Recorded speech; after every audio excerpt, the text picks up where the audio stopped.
Senator Warren. Thank you, Mr. Chairman. So President Trump has deployed the National Guard and then the U.S. Marines to Los Angeles over the objections of state and local officials, saying that the troops are needed to support immigration detention operations that are being carried out by ICE.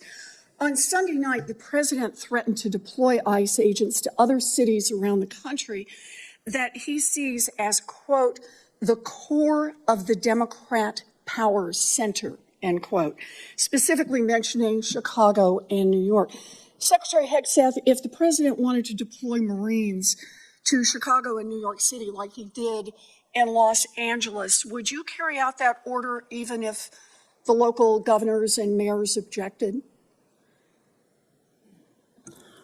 Well, Senator, because Governor Newsom was unwilling to address that's protecting federal law enforcement agents in Los Angeles, President Trump had all the authorities, and the Defense Department happily supported defending our ICE agents in the conduct of their job. They have the right, as Americans, to be able to do their job without being attacked by mobs. And we will protect them in that process. And if other states needed it, we would provide that. I know that you heard my question. So you would be willing to send troops if the president ordered it to Chicago and New York City? That's right.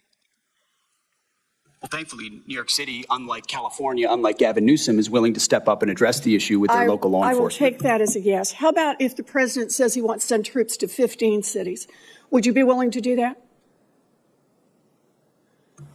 Senator, I don't accept your hypothetical because that's a hypothetical. Not a real That's one. the question. You're the Secretary of Defense. Would you send troops to 15 cities if the president said do it? Would you do it?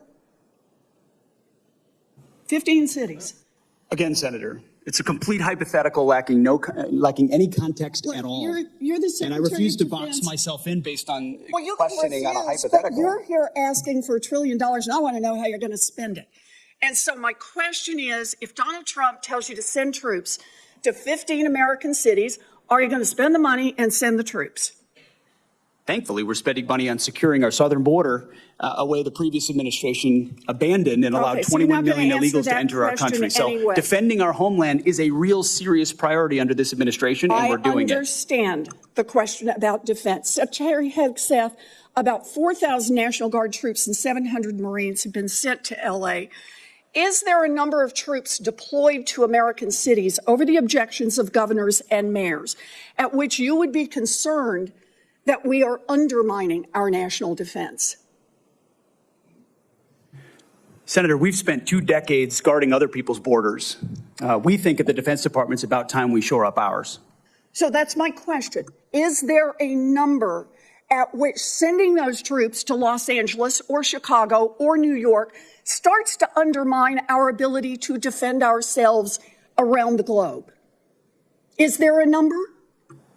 Senator, we look at capabilities and readiness around the globe all the time, and we're quite satisfied with our capabilities to defend the homeland, and we'll provide more if and when it's necessary. So you are satisfied with our capabilities. Let me just ask, have you actually done the analysis and figured out how many troops you can deploy domestically before you start to undermine readiness around the world? Have you done that analysis? Yes, ma'am. Then would you let the rest of us in on it? We are the Senate Armed Services Committee, and you're here to ask for $1 trillion. What's the number? We've got contingencies and plans for any number of capabilities should governors be unable, as Gavin Newsom has been, to actually secure his own federal agents in their cities. How many troops can you deploy domestically before you start to cut into our readiness internationally? As I said, previous administrations deployed our National Guard all around the globe in numbers far beyond what we were capable of supporting. So limited contingencies inside the United States to protect federal law enforcement is doable. If the Supreme Court orders you to remove troops from American city streets, will you do so? Can you repeat the question, please? Yes. If the Supreme Court orders you to remove troops from American cities, will you do so? As I've said, Senator, I don't believe district courts should determine national security policy, but if the Supreme Court rules on a topic, we will abide by that. Okay. During her press conference last week, Secretary Noem said, we are staying here to liberate the city from its mayor and its governor, people who were elected by a majority of voters. Secretary Hegseth is saying he is ready to deploy more troops and won't tell us what the implications are for our national defense. This is un-American and it makes us unsafe. I wish our Republican colleagues would speak up.